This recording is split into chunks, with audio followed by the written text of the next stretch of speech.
Protein Requirements for Seniors. A Guide to Preserving Muscle, Strength, and Independence. By Aslan Adnan, M.A. Thursday, July 16, 2026. For decades, standard nutritional advice on protein was simple: eat just enough to prevent deficiency and you will be fine. Modern research, however, paints a far more nuanced picture. The amount of protein that supports optimal health is not static throughout life. Age, physical activity, body composition, and the source of the protein all influence how much our bodies can effectively use. Perhaps the most important recent discovery is that the body's response to protein changes as we grow older. A quantity of protein that is perfectly adequate for a healthy young adult is often insufficient for an older person trying to preserve muscle mass and physical function. Conversely, very high intakes of certain animal proteins during middle age may not provide the same long-term health advantages as they do in later life. If you are over 60, or if you are caring for an older family member, understanding this shift in nutritional biology is one of the most powerful tools you have for maintaining vitality, mobility, and independence. Why protein requirements change with age.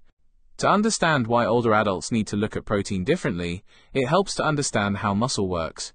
Muscle is not static tissue. It is constantly being broken down and rebuilt in an ongoing cycle. This cycle allows damaged proteins to be replaced with new ones, keeping our muscles strong and functional. In younger adults, this rebuilding process responds highly efficiently whenever protein is eaten. Amino acids, which are the chemical building blocks of protein, from digested food rapidly enter the bloodstream and stimulate muscle protein synthesis, the process of repairing and building new muscle tissue. As we cross the threshold of 60, this response becomes progressively weaker. Scientists refer to this phenomenon as anabolic resistance. Essentially, older muscle becomes less sensitive to the chemical signals generated by dietary protein. It is as if the volume knob on the muscle's rebuilding machinery has been turned down, meaning a larger amount of protein is now required to trigger the exact same rebuilding effect that a smaller amount used to achieve. This does not mean muscles can no longer grow or repair after the age of 60. Rather, they simply require a stronger stimulus. To maintain your physical strength, you need more protein at each meal, and physical exercise becomes increasingly important. Muscle loss is not an inevitable consequence of aging. While anabolic resistance is a recognized biological process, research suggests that much of it results from our lifestyles rather than aging alone. Older adults who remain physically active, maintain a healthy body weight, and minimize chronic inflammation often retain a muscle-building capacity remarkably similar to much younger people. Regular strength training is particularly effective in this regard. By challenging muscles through resistance exercise, whether using weights, resistance bands, or even your own body weight, you improve the body's sensitivity to dietary protein. This allows your muscle tissue to respond much more efficiently to the food you eat. Conversely, sedentary living, obesity, and chronic inflammatory diseases all worsen anabolic resistance, accelerating age-related muscle loss. The transition phase, the importance of middle age. Protein recommendations become slightly more complicated during the transition years, between approximately 50 and 65. During this midlife period, some research suggests that very high intakes of animal protein may increase circulating levels of insulin-like growth factor 1, or IGF-1. This is a hormone involved in cell growth and repair. While it is essential during childhood and early adulthood, persistently elevated levels in middle age have been associated in some studies with an increased risk of certain chronic diseases, including certain cancers. Interestingly, these associations appear to be much weaker or absent altogether when protein is obtained primarily from plant foods such as beans, lentils, nuts, and seeds. However, this area remains a topic of active debate in nutrition science. Not all studies have demonstrated a clear relationship between higher protein intake in middle age and increased mortality. Scientific opinion continues to evolve, and more long-term research is needed before firm conclusions can be drawn. After 65, priorities change. Once people reach their late 60s and beyond, the biological priorities shift dramatically.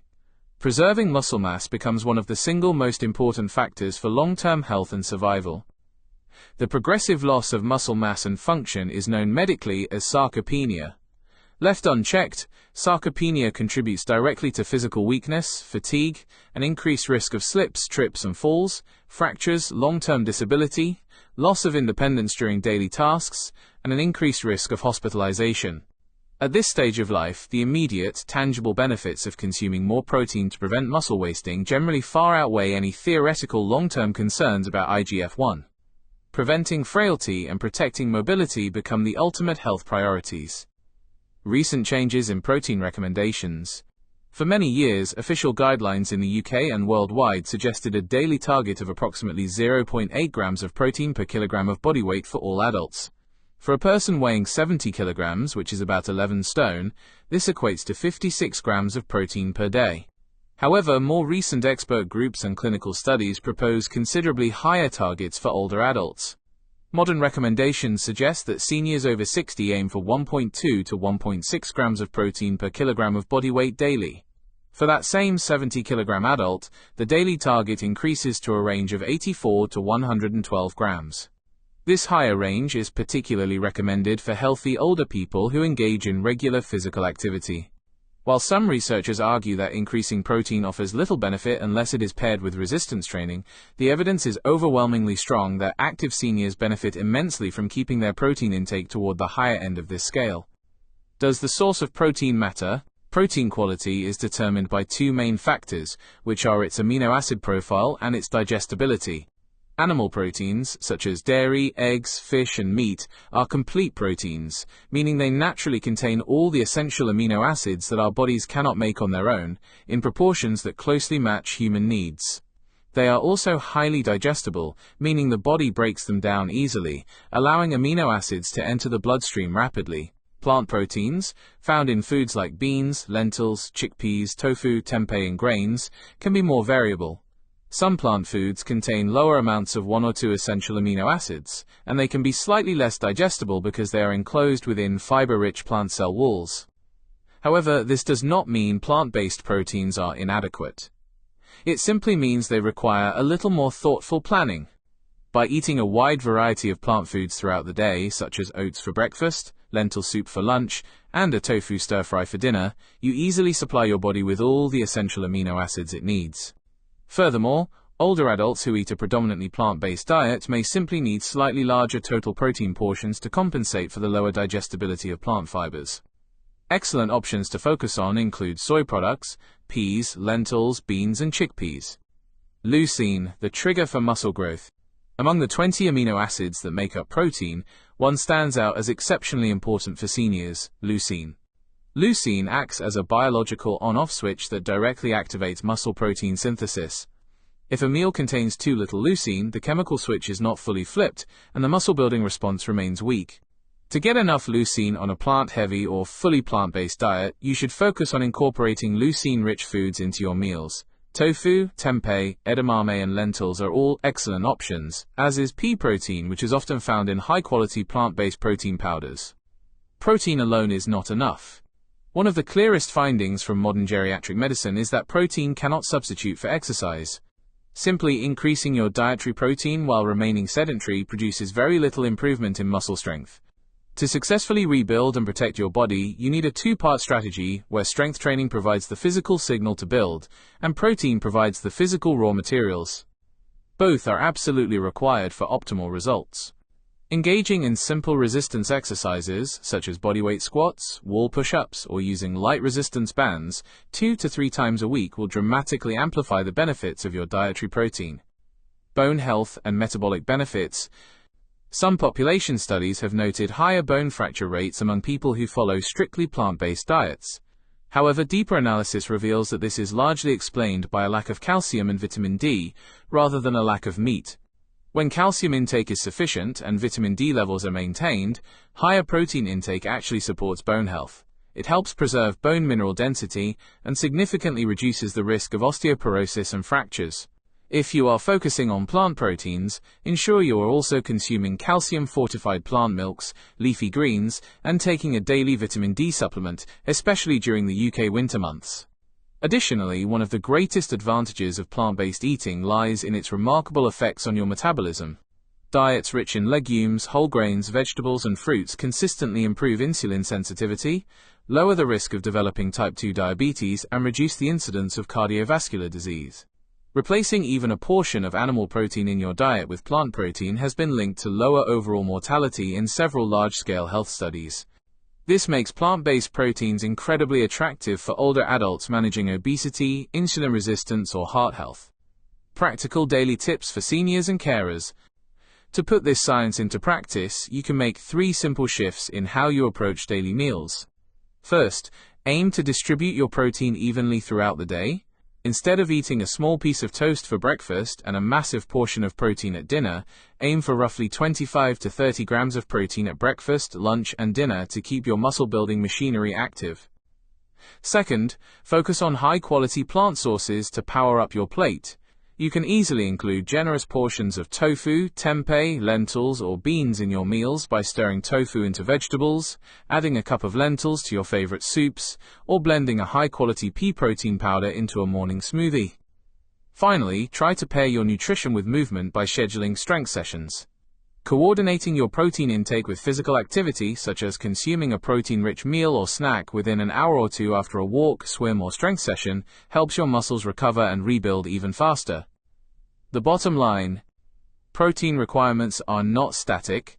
As our muscles become less responsive with age, higher protein intakes and regular resistance exercise become our best defense against the loss of strength, balance, and independence. For most people over 60, the greatest long-term health benefits come from a diet centered on minimally processed plant foods, complemented by sufficient total protein, regular physical activity, and careful attention to calcium and vitamin D. Rather than asking simply how much protein you need, the better question to ask is how much protein you need for your current age, activity level, and lifestyle. By adjusting your intake to meet the changing needs of your biology, you can protect your strength and keep doing the things you love for years to come. The author has placed this work in the public domain. It may be freely imported, exported, shared, distributed, edited, modified, or reformatted without explicit consent from the author. As a visually impaired person, the author asserts his rights under the Marrakesh Treaty to facilitate access to published works for persons who are blind, visually impaired, or otherwise print disabled. 2013, WIPO.INT. Early bird registration for my September 5th event is valid until July 31st for a minimum donation of 150 ringgit. Made before July 31st, you can attend my September 5th event.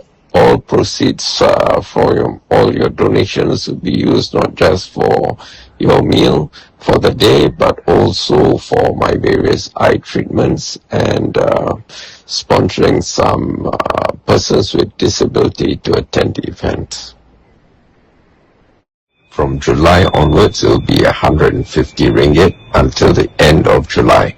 Then in August, it will go up to 200 ringgit. Thank you.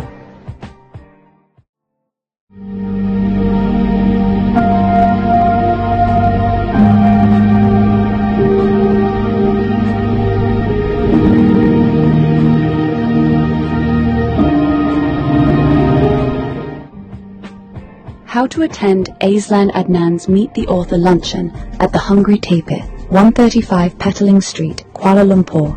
Short walking distance from the Pasar Seni MRT LRT station from 12:30 hours, Saturday, 5th September 2026. Step 1. Download all my 30+ books on nutrition for free from Zed Library using this URL.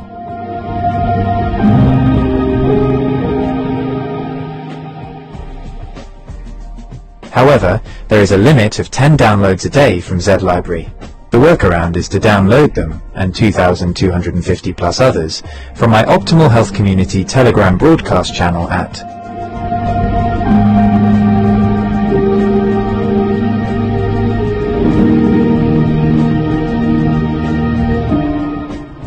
EPUB Electronic Publishing. All my free ebooks are published in .EPUB electronic publishing format. If you are still living in the dark ages and only know .PDF, portable document format, and never heard of .EPUB, don't worry. You are about to have a mind-blowing experiential learning journey. If you use an Apple device, .EPUB files open in the Books app. If you are an Android user, use Universal Book Reader or a similar app. If you need further instructions on how to read .EPUB documents, just ask your favorite AI app to teach you. If you have never used an AI app before, Start with Grok, Gemini, or ChatGPT. Then move on to DeepSeek, Claude, or Kling later. Step 2. I have put all my books in the public domain, and you may share them freely. In fact, I strongly implore you to do so. Viralize them, make sure they reach every person who needs the knowledge contained in them. In Malaysia, the most recent data from the National Health and Morbidity Survey 2023 shows that 21.8% of adults are obese and 32.6% are overweight. This means the total combined rate is 54.4% of adults. Scary huge percentages of Malaysians are diabetic or suffer from other non-communicable diseases, NCDs. To be specific, in Malaysia, about 15.5% of adults have chronic kidney disease, CKD, up from 9.1% in 2011. Around 21.4% of adults aged 30 and above are at high risk of cardiovascular disease, CVD. Among older adults, about 8.5% have dementia, equating to roughly 260,000 people as of 2022. A nation is only as strong as its human capital. How strong can a nation be if more than half its population is fat, sick, and nearly dead? Of what good can you be to your family if you are fat, sick, and nearly dead? You owe it to yourself to be the best version of yourself that you can possibly be. Step 3. Read the books, follow whatever advice that makes sense to you. If something doesn't make sense to you, or causes cognitive dissonance, you can ask me clarifying questions on the 5th of September. Also, be prepared to report on the 5th of September what improvements in your health you have noticed. So far, one person has seen her total cholesterol level drop from always above 5 to 4.6. Another has resolved a chronic constipation issue. I have written 2 books on human stool classification and stool analysis. Another person who wakes up every morning with a white layer of mucus on her tongue for more than half her life now wakes up with a clear tongue. Step 4. Make the minimum donation by the required dates. The longer you prevaricate, the higher the minimum donation gets. Minimum donation per pax: 100 ringgit for donations received by June 30th, 150 ringgit for donations received by July 31st, 200 ringgit for donations received by August 31st, 500 ringgit for donations received by the 5th of September and for walk-ins. Places are limited. However, I do not wish to deprive anyone. If enough people register, we can take over the whole restaurant, so make your donations early to reserve your place. Purpose: your donations will go towards sponsoring persons with disability, PWD, to attend the event and also towards my various ongoing eye treatments. Sponsorship: if you run a business and wish to promote your business, you can sponsor door gifts, gift vouchers, or even cash. A writer and researcher in nutrition science, Aslan has authored dozens of books on plant-based bioactives, antioxidants, and the chemistry of whole foods. In this session, he will lead a dynamic Ask Me Anything on Nutrition session. All 30 of his nutrition books are in the public domain and are downloadable at the link below.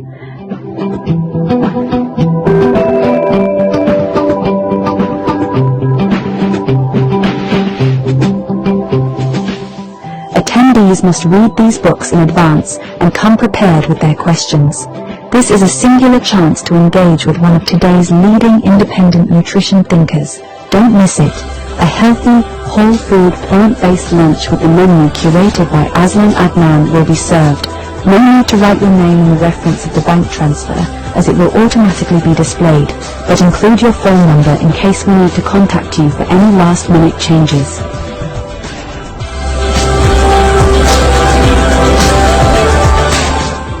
We will also celebrate Aslan's 68th birthday.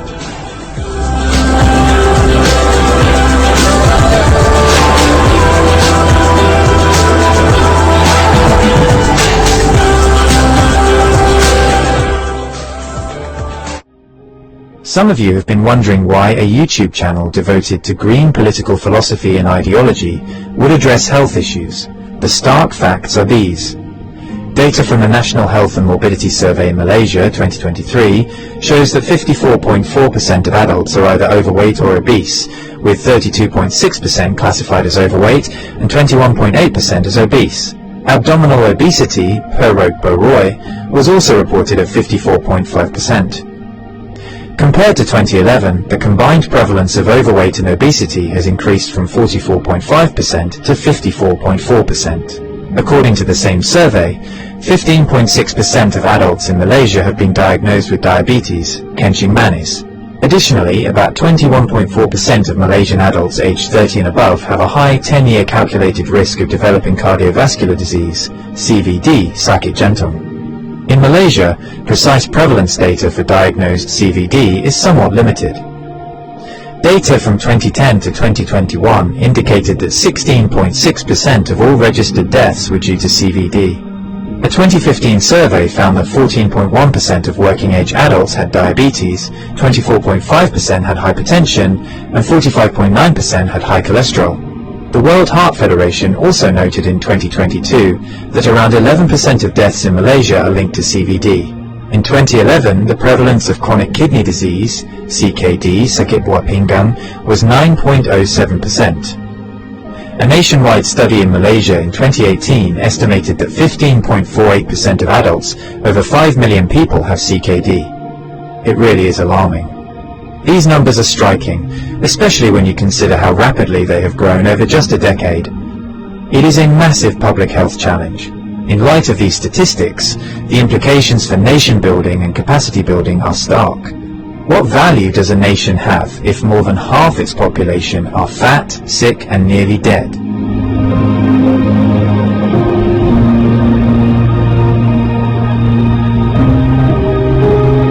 Are you fat, sick, and nearly dead? Well, if you think you're overwhelmed, you don't know where to start with this book. And then as you progress, you can, go deeper, take a deep dive into the other books.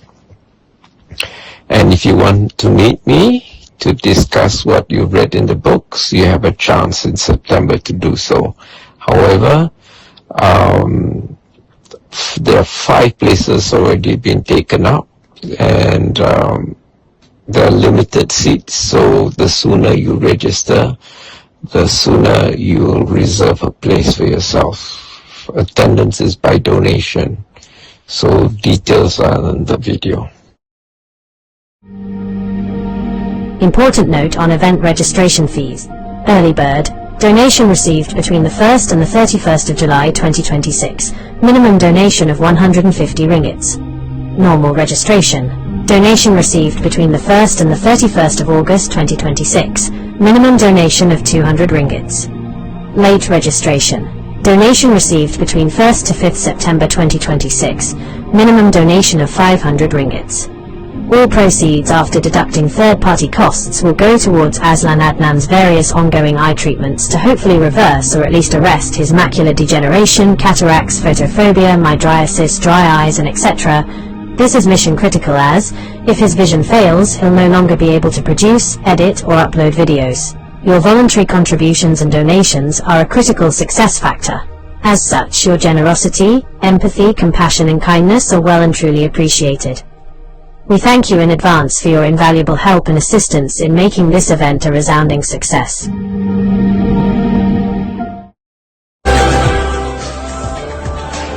About the author.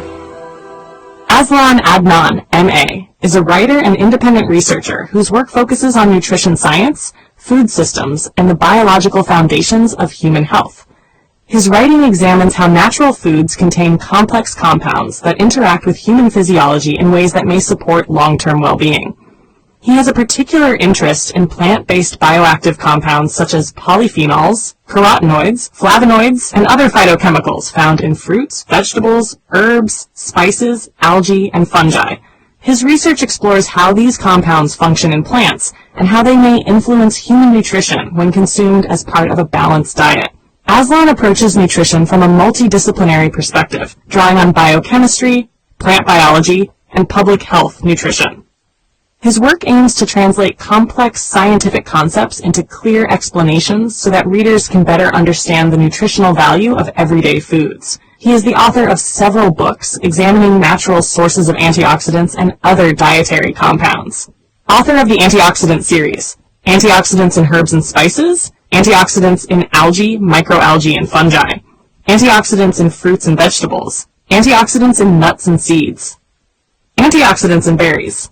Author of the nutrient series, Macronutrients, Volume 1, Carbohydrates, Macronutrients, Volume 2, Lipids, Macronutrients, Volume 3, Proteins, Micronutrients, Vitamins, Trace Elements, and Minerals, Anti-nutrients, the hidden blockers in your food, Phytonutrients, the quiet power of plants, Water, the forgotten fourth, a macronutrient you can't ignore, other books on health and nutrition, Tuber's briefing paper, 2nd edition, Aslan's 5-Powder Manifesto, Eating the Greek Way, How Cultural Habits Support Health Without Trying, Ideology on a Plate, How Robert F. Kennedy Jr. Turned U.S. Dietary Guidelines into a Scientific Farce, Maslow in 2026, A Practical Guide to Actual Needs, Not Scrollable Wishes.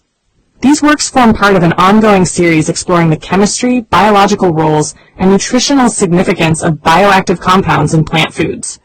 Through his writing, Aslan advocates a practical food-first approach to nutrition. His work emphasizes whole foods, dietary diversity, and balanced eating patterns, rather than reliance on isolated nutrients or supplements. He holds a Master of Arts in International Business and Management from the University of Westminster in London, and writes extensively on nutrition science, health, and food-based approaches to long-term well-being. Aslan Adnan, the quiet revolutionary of real food writing. Aslan Adnan, M.A., is a Malaysian polymath who spent decades turning food into philosophy. Raw, unfiltered, no hype. You won't find him pushing superfoods or miracle diets.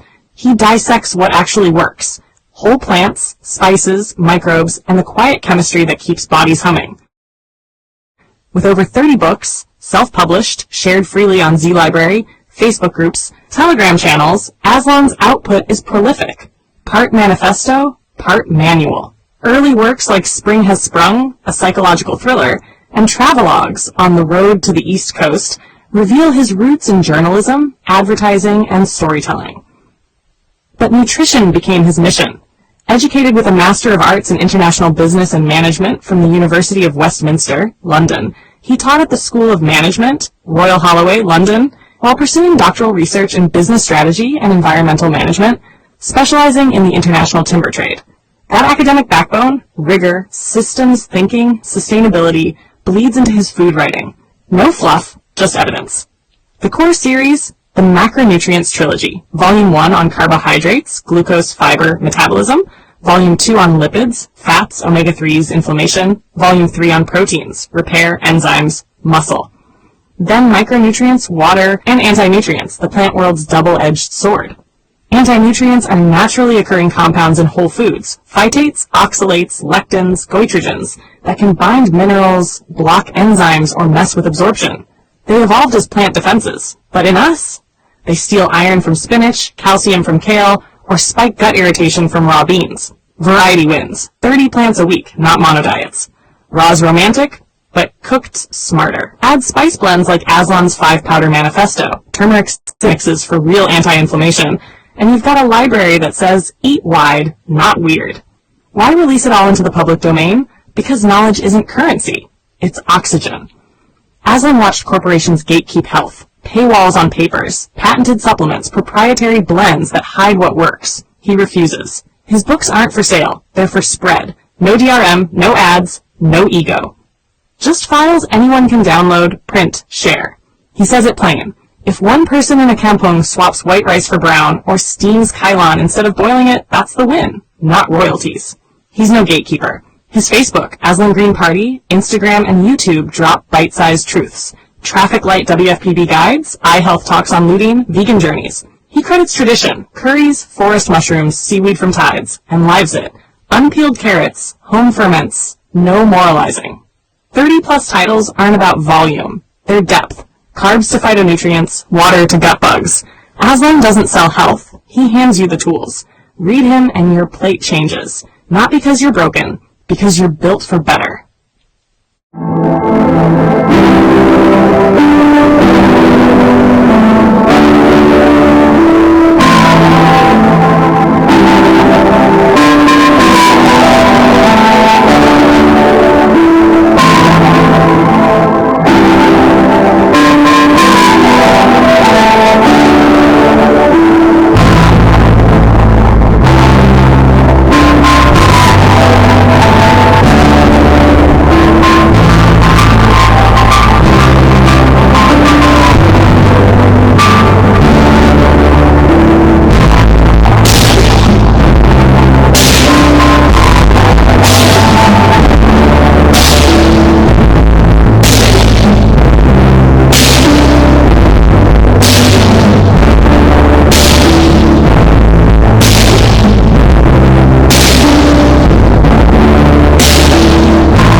share your thoughts in the comments below. Don't forget to like this video and subscribe to our channel to show your support.